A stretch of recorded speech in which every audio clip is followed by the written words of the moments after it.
The Unquiet Earth. A Tunisian Nightmare. The Bargain and the Burden, July 2000. The farm was a bargain, which, as Ahmed would soon learn, always comes at a price. In July 2000, he purchased the sprawling rural property for an unbelievably low sum. It was overgrown, and the original mud-brick house was little more than a ruin, but it offered freedom and space. The family Ahmed, his wife, their 2 young sons, their daughter Fatima, Jew son, and the new baby awaiting birth moved into a cramped, dusty annex to oversee the reconstruction. The earth, disturbed by the construction crew, began to yield its secrets. One bright afternoon, Fatima watched the workers digging the foundation, peering into a deep, fresh hole, her breath caught. Lying in the clay, glittering faintly, was a golden ring. She snatched it up, running excitedly to her mother. "Look, Mama! Look what I found!" Her mother, usually pragmatic, was suddenly stern. "Put that down, Fatima. You don't take things from the earth that don't belong to you. You don't know who or what it belonged to." Fatima's joy dissolved into anger. "But it's gold. It's mine now." The mother's voice was firm, laced with an unsettling superstition. "It's a bad omen. Things found like this are often left by ... others." She eventually forced the tearful girl to toss the ring back into the excavation. Yet the seed of disruption had been sown, too.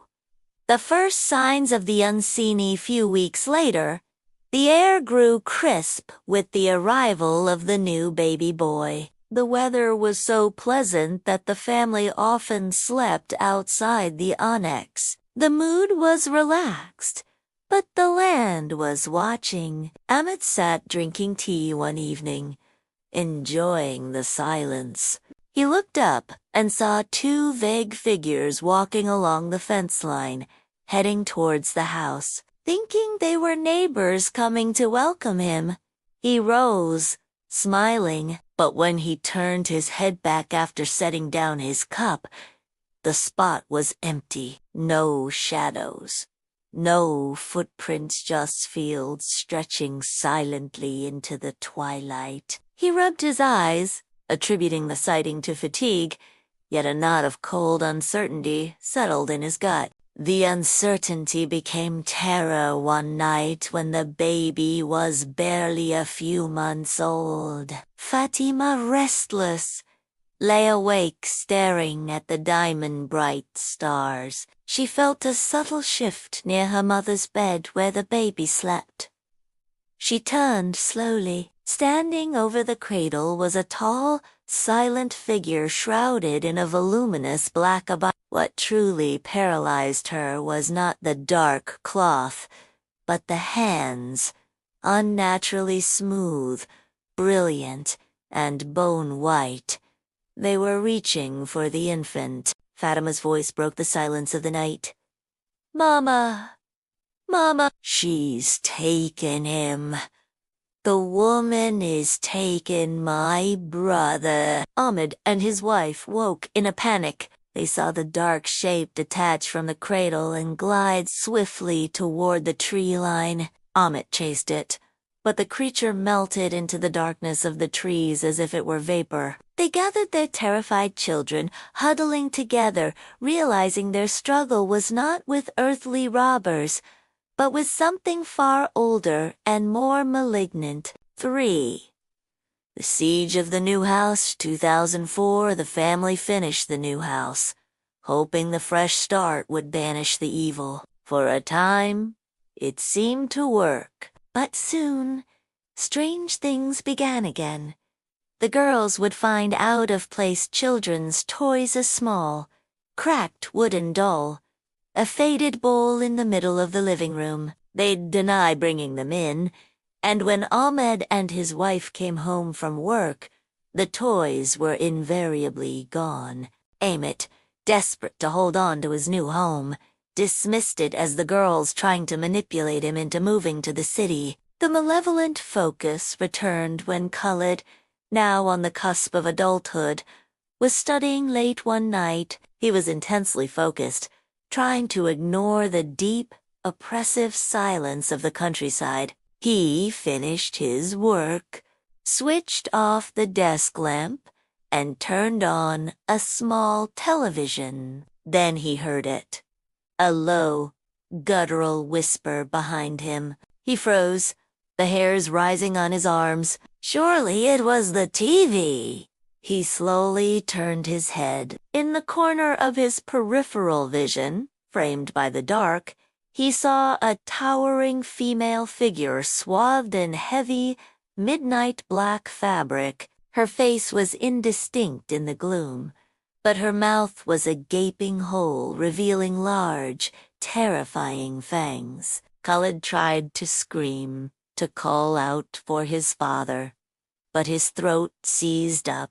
He thrashed, mute, only dry, rasping air escaping his lungs as the horror gripped him, binding him physically to his chair. After what felt like an eternity, the dark apparition simply dissolved. Released, Khalid stumbled out of the room, barefoot, and flung himself into his mother's arms outside, weeping silently. It was the only time she ever saw her strong son completely broken. He never studied alone again.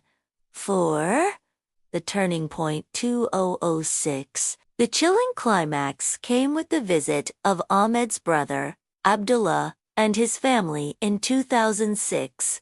On their final night, the women were sleeping together in the spacious living room. Fatima's mother woke to a sound of laborious, choked breathing. She looked over and saw Abdullah's wife standing upright in the darkness. Her head was thrown back, and her hands were clutching at her throat. She wasn't just standing, she was being held aloft and strangled by an invisible force, her body convulsing silently.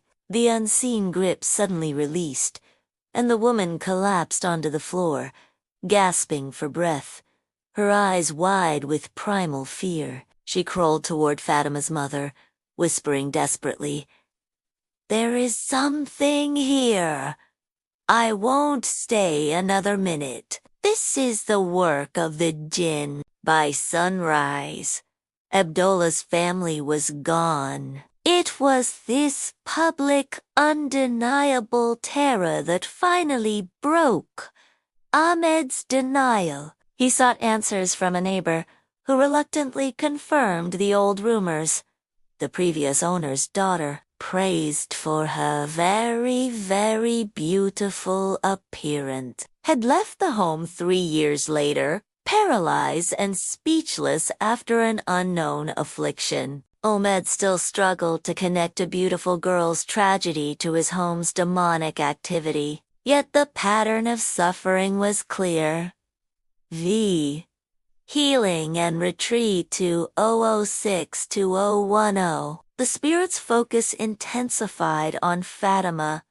Her health deteriorated. She lost weight, gained dark circles under her eyes, and began suffering from profound hallucinations, talking to unseen figures. A psychiatrist offered drugs for hallucinations, which only worsened her condition. Finally, after months of desperate searching, Ahmed took her to a respected Sheikh religious healer. The Sheikh confirmed the diagnosis of demonic possession mass shaitani dollar, and began a rigorous course of daily spiritual healing and Quranic recitation. After 5 long months, Fatima was finally declared cured.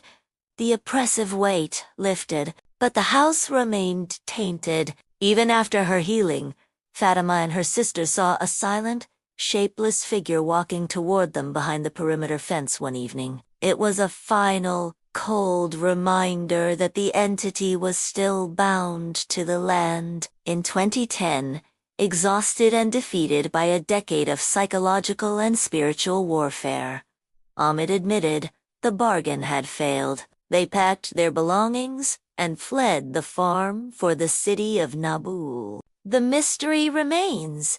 Did the horror begin with the golden ring, a cursed item stolen from a jinn's domain? Or was the earth itself a place of ancient, unquiet suffering that demanded a human price from every family that dared to settle there?